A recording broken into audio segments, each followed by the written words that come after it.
Good afternoon and welcome. You now join me on a very sunny but chilly September day. It is afternoon, and we're now on lesson 3 of our beginners Excel. And this is what we're going to be covering during this lesson. Okay, just let me have a look at that. So the recapping absolute cell references. So there's some activities for you to do there. So I'd like you to have a go at them. I'm not going to fill them in now, but the answers are here. What I would like to draw your attention to is this one here. So the increased value. And if we go to the formula, we can see that it's 1 plus the absolute cell. So we get an increased value. If we didn't put the 1 in there, we'd just get what the increase was, which was £10 or £10. Yeah, £10. And then we'd have to redo it again. Let's now look at this. So we're on the data page and we're going to look at filtering, freezing panes, printing and the print areas, headers and footers, and then the spell checking. Now there's a number of different ways that we can filter, but the first one that I'm going to look at, say we've got this sheet of data here, and it could go on and on and on. But all I'm going to do is just click into the first row, cell A1, go over to the sort and filter, click on filter, and now it puts these little filter boxes on each of the columns. And then all I would need to do is just to select on the filter column. I can select all, which will then deselect them, and then I can choose what I want to filter. So for example, let's just filter this one, adapt information system, click OK, and now it comes up with all of them there. If I want to clear the filter, I could just go back, select all, or I could just tick which one I wanted, Excel Design Solutions, or I could go back into my sort and filter and then clear that. But I think this is a good chance now to speak about dates, because what's happened is we've got a number in there, and you might think to yourself, hold on, what's going on? That's not actually a date. Excel uses dates as formats, and it starts from the 1st of January 1990. So if I just put in here, so if I type the 1st of January 1990 in here and say that this cell equals this cell, okay, it comes up with number 1. If I go to the 2nd of the 1st, it'll come up with 2. So likewise, if I come to today's date, which is the 22nd of the 9th, 25, that brings up this date here, this number. So let's just get rid of them errors. So these little bars on the side, they're error bars. I'm going to ignore the error there. So what we're saying is that these here, if I now press Control and 1 and get the format box, it's come up as a general, but what I want to do is put them as a date. Click OK, and it will transfer them into a date there. So that's just something to be aware of, that it stores, even though it's down as a date, it actually stores it. Excel will work it out as a number. So I don't know whether that's interesting for you or not, but that's fine. Okay, so now we're going to clear the filter on these. Let's have a look to clear the filter that way. So we can see as a training aid, that's quite good that it's got numbers in there. So I'm going to convert all these to dates. So I've highlighted the cells. I'm going to go to the bottom there. Number, click on date. It's the same format. And then there we go. So it's converted them all to dates that we recognize. So filtering is quite a handy tool to have. So if we go again, if we filtered by East, okay. Now if I wanted to click in here and sort these by alphabetical order, or let's say the name by alphabetical order, I could go up to sort, and it would sort them out for me in alphabetical order at East. So that's one way that we can filter. We're going to look at another way that we can filter in a minute. We're going to look at something called freeze panes now, which is extremely handy on Microsoft Excel. As you see, as I scroll up, the top bar goes, and likewise if I scroll to the right or the left, the first column goes, and that can make it quite difficult if you're wanting to find out where the information is. So one way that we can get around that is if I click into cell B2, which is after the first column and after the first row, and then go to view, I can now go to something called freeze panes. I can freeze panes there, and then what happens is when I scroll down, you can see that the top row goes across. It stays the same, sorry. And as I scroll to the right, it goes across that way. So the first column stays there, and that's very handy if you've got a lot of data. Let's just have a look at this shortcut key. So a horizontal scroll. So if I press Control, Shift, and then use my mouse button, you can see that it scrolls horizontally. Now, depending on what keyboard you've got, you can have something called scroll lock. You may have a key that says scroll lock. Watch what happens down the bottom when I press scroll lock here. If I move my arrow buttons, you can see that all it's doing is it's moving the cell down. But watch what happens when I press scroll lock. So I've now pressed scroll lock, which is on. Then when I press my arrow button down, it stops me going into the cell. It's just moving down. And that's quite handy if you don't want to go into a particular cell and edit it. So if you just want to use your control keys that way. So it's just about playing around with it. Now, my laptop doesn't have a scroll lock. This keyboard that I have got has got a scroll lock. So I'm just going to press scroll lock off now. And there we go. It's now off. Let's have a look now at printing area. So if I now went to print, file, and print, it's now got over 6 pages, which is too much. I've got all this information that I don't really need. I could go on here where the scaling is, fit it to one sheet, and maybe that's a little bit small and I don't want that to happen. So I'm just going to no scaling. I'm going to show you a number of different ways that you can change print area. One way to do it is to go to page layout and then look at something called print area, and we can set our print area. So what I'm going to do is I'm going to highlight this here,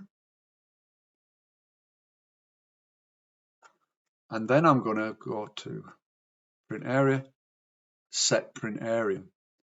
And we can see that if I don't have any page breaks, if I don't put it all on one page, I've got this dotted line here, which will make it go over 2 pages. So if I now click on there, go to print preview, we can see that it's gone over 2 pages. So Tennessee Moon is the last one on page 1. So if I go back to here, and we can see that Tennessee Moon is there. But let's say I had another area on the page that I wanted to print as well. Well, I just select that there, go to print area and add print area. And now I've got 2 print areas that I want to be able to print. So again, if I wanted to see what that looked like, print preview, and now we can see that I've got 3 pages, and there's the other page. I can again change my format so it's scaling, so it goes onto 1 page, and we can see I've got the first print area that I wanted on 1 page, and then my second print area on another page. And we can see that I've got headers and I've got a footer here. And there's a number of different ways that you can change that. One of them is to go to page setup. And here I've got headers, and I can have a custom header, a custom footer. If I click on custom header, it then allows me to change the different sections. So I've got the left hand section, the center section, and the right hand section. So in here, I've just selected the date, okay, which is that one. Here on the right hand side is the time. And in the middle, I can put test sheet. And watch what happens now up here when I click OK. It should now put test sheet on there. And the footer, again, I can put the file path and the name. I could put on the right hand section the page numbers, insert page number there. Okay. Then click OK. And we can see now that I've got this, and that's handy. So that's one way that you can fit in a header and a footer. Another way that you can put in a header or footer is by going to the Insert tab, scroll along to the Text tab, and then we've got header and footer there. Because I'm in Freeze Panes, the page layout is not compatible with Freeze Panes. If you continue, the panes on this sheet will be unfrozen. Would you like to continue? I'm going to click OK.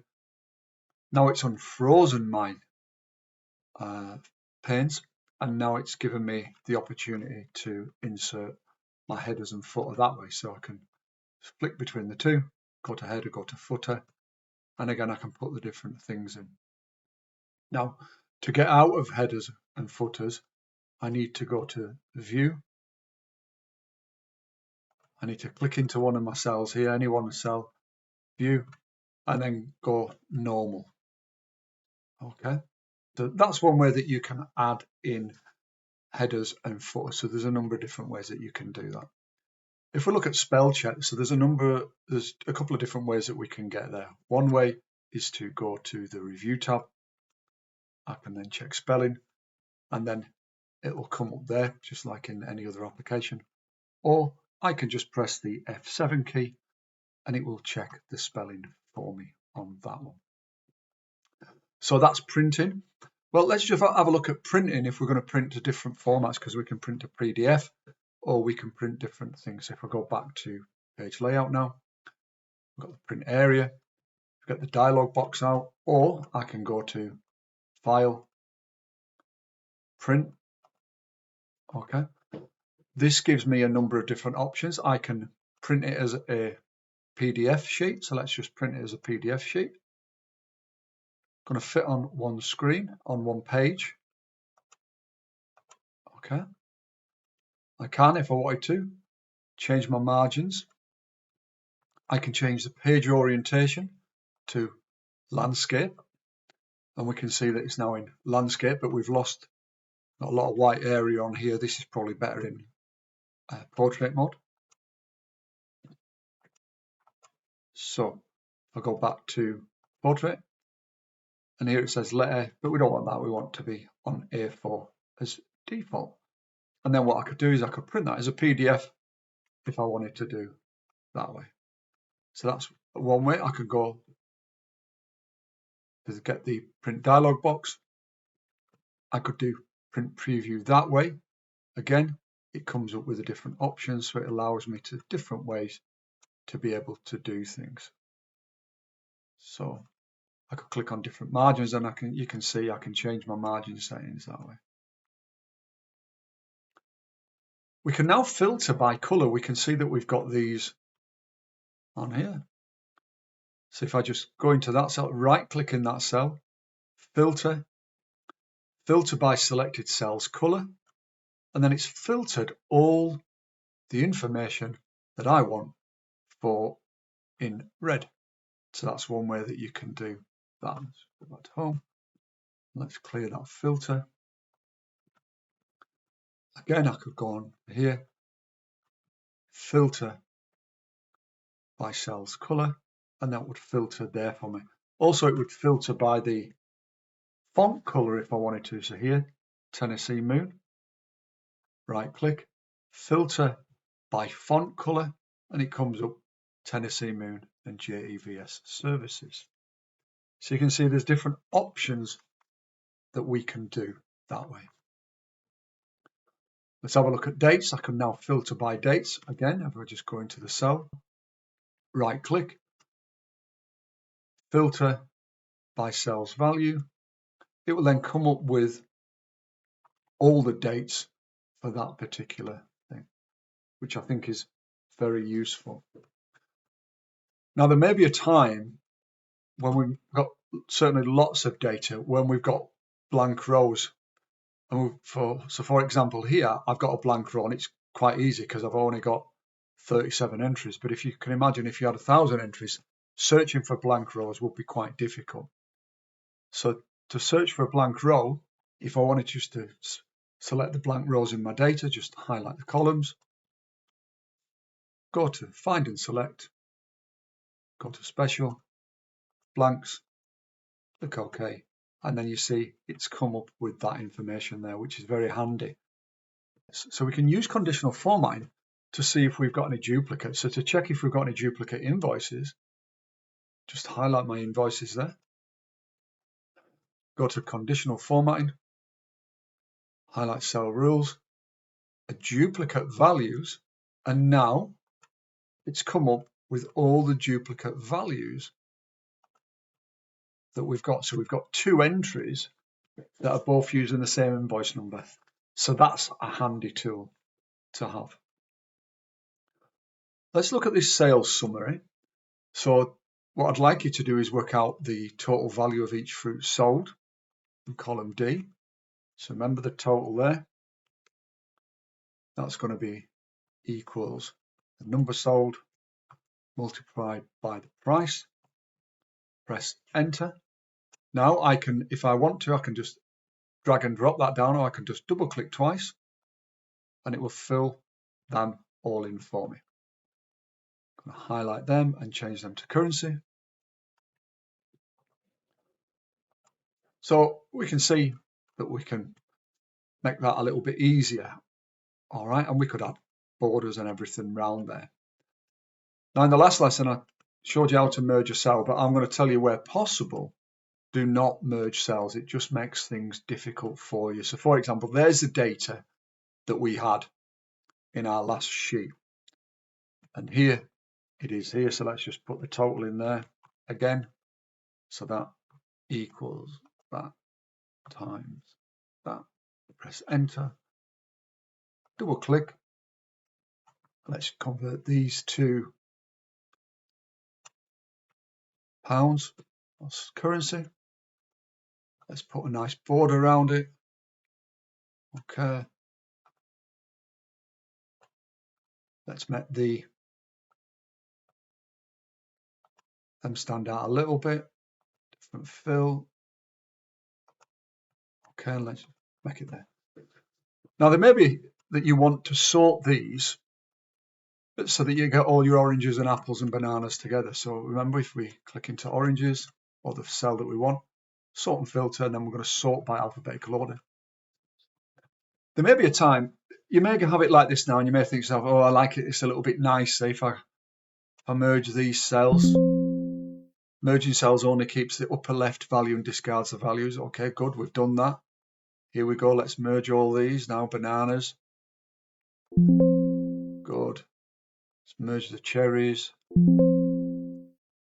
Let's merge the dates. Let's merge the grapes. Okay. And then let's merge the oranges. Then let's apply a different formatting to that so it makes it nice. So I'm going to put that there and then at the top. So we can see that that's a lot prettier, isn't it? And people may be tempted to do this. So we've got all these bananas and apples and it makes it, it's all, yeah, good. But a lot happier like that.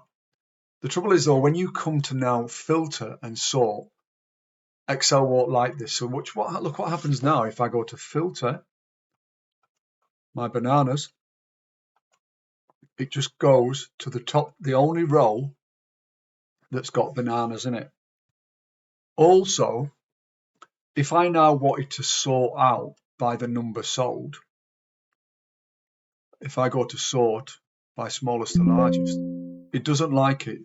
To do this, all the merged cells need to be the same size. So that's the reason you really don't want to be merging cells, certainly not like this. If you do need to So for example, we've got the fruit sold and we want to have it here. You're far better just highlighting the row or the area that you want. I don't think this works in vertical format, but in horizontal format it does. Go to the alignment, and then where it says horizontal general, if we now just put center across selection, it will center this across the selection. And the beauty of that is I've still got access to each of the individual cells, which makes it easier for Excel to do the job that it's supposed to do. So if you can do, please do not merge your cells. I suppose this is a good chance really to speak about tables now. So let's just put total there. If you can do, let's just copy that down.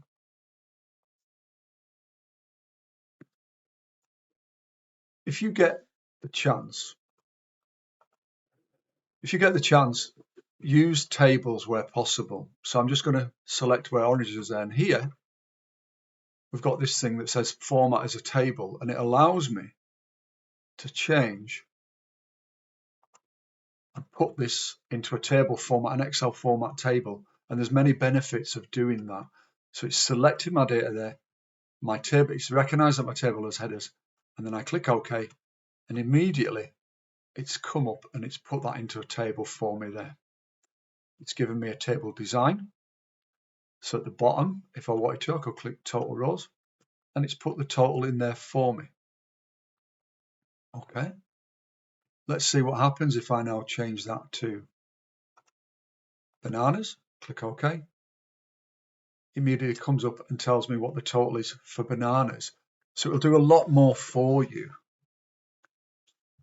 Also, let's say I didn't have the totals in, but if I put another one in here as grapes, press the tab key, it immediately puts this into the table format. So I think it's worthwhile when you get the chance is to have a look at the tables and put things into table format for you. It'd make life a lot easier, certainly when we come to do pivot tables and stuff like that. And I'm not going to demonstrate pivot tables on this one. In fact, no, I will do actually. Let's get rid of these ones. Delete that. I'm going to show you a pivot table there. So let's just say grapes 189. The price was £2. Okay, so we've now got that there. Pivot tables are very useful, but before we go there, let's have a look at this, because this will do my head in. See how these are all out of alignment, and what I can do is I can left click on there and move it over, but I may not get it aligned properly. And really what I'd like it is for all these to be grouped together so I can move them all in one go. So if I just select one, press shift, select the other one, press shift again and press the other one. So all three are selected now. I think go to view. No, go to page layout. There we go. And if I go to align, it gives me the option and I can align left. And you can see how they're all nicely lined up now. It also gives me the opportunity to group. So I click on their group and it puts them all together. And the beauty now is I can move them all together that way. I could, if I wanted to, I could go to ungroup and do that. I'm going to leave them there. So let's just look at a pivot table now. This is a quick introduction to it. I'm going to click into oranges, that, and I'm going to go to insert. And I'm going to select pivot table. And it asks me if I want my pivot table in a new worksheet or in the existing worksheet. I'm just going to click existing worksheet and I'm going to select where I want it. I'm going to click OK. And now it comes up with some different options for me. So let's just see just one example. Number sold. I'm going to drag that down to the rows and we can see that it's put them in there. And then now I'm going to get the total and it will come up immediately with the total numbers. I could put the number sold as well in there, and it would tell me that apples, I've made £228 and I've sold 196 of them. So you can see, extremely useful, quick and easy. Anyway, that's just a quick introduction to pivot tables. We'll do more of that on the Improvers course. Let's go now to the exercise O-band trip. So we'll just scroll out of here a minute. And remember, we've got a exercise O-band trip completed. So let's say in cell I4, create a formula to add up all the payments. So total paid, well, I4's there. And remember, we can just highlight all of them. Press Alt equals, and it will automatically put them values in for me. So we can see it's the sum there. Let's just make this a little bit easier to understand. Add a border. We're going to convert these all to currency, 2 decimal places. Let's make that bold. I could change this to a table, but I'm just going to keep it like it is for the time being, okay? So I'm going to highlight these, go to the alignment, center across selection. We're going to put that in the center, click OK. I'm going to make that bold, a bit bigger, a different color. There we go. Now, the balance, so we've got to get a balance to pay. So the cost of the trip is £250. If you've paid £200, well, your balance is going to be this minus this. But we need to make sure that this is an absolute cell reference. So we're going to click into there and go equals this cell M3 minus I4. But we're going to make M3 an absolute cell reference. I can press F4. And then that adds the $ before and after. Press enter. And you can see £50 there. So I can just double click that and it puts it all down, the figures in there for me. So that's good. Okay. Add conditional formatting to column J to identify those who are £50 or more to pay. So I'm going to highlight these cells here. Conditional format, highlight cell rules. Greater than 49. We're going to have, because we want to include the 50 within there, is light red and there. Okay. We could make it the conditional format, highlighting cell rules, less than 50. I'm going to make that green so we can see we've got them. Now, add a filter to show only those owing £50 or more in column J. So we're going to, in there, click filter. And then we can click on the balance. We're not going to select all, so we just want anybody over 50. There we go. And now it's filtered them out for us. Okay. So let's now have a look at this. Create a graph showing the balance to pay. We've done that. Create a graph showing balance to pay by last name for only those filtering out owing £50 or more. So the last name, so this is here. So I'm just going to highlight them. Press the control key down. Highlight the balance. Go to insert. Recommended chart, and you can see it comes up with this. I'm going to click on all charts because now I've got the color one. Click OK, and it's put that into there for me. So I might move this to, no, I'm going to leave this here just for the time being. Okay. Chart title. So I'm going to click into the formula bar and I'm going to say Highland trip trip. People owing £50 or more balance. Press enter and you can see we've got that there. Now it's a good idea to put an axis label on, so chart title, axis label, primary vertical, and let's put balance in pounds. Press enter and we've got that there, and we've got the names. Now if we wanted to get a definitive answer, we could put axis labels on there, so I could go to add chart element, data labels, and put outside end, and we've got that there. So we've got that, and it's an instantaneous thing. So hopefully that gives you an overview of that. So that's the exercise OpenTrip. What I have done, because I know that some people have asked for additional work, is we've got a stretch 1 and stretch 2. So stretch 1, have a play around with this, see what you think. I created this using Microsoft Copilot. So have a look, play around with it, do some pivot tables, put these into tables, just play around with them. Same with the second one. If you want to play around with this one and you're scared of messing it up, well, what we can do, last week I showed you that if you right click on here, you can move a copy. But also what you can do is I'm just going to press the control key down, left click, and I can create another sheet there.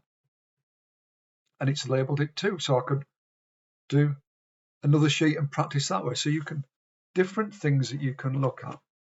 So please have a play around with these, and hopefully that's been useful for you. Okay, hopefully. Let's get rid of that one. I don't want that one. Hopefully we've learned a little bit there, and that's been useful for you. And roll on next week, which is week 4, which is the final lesson.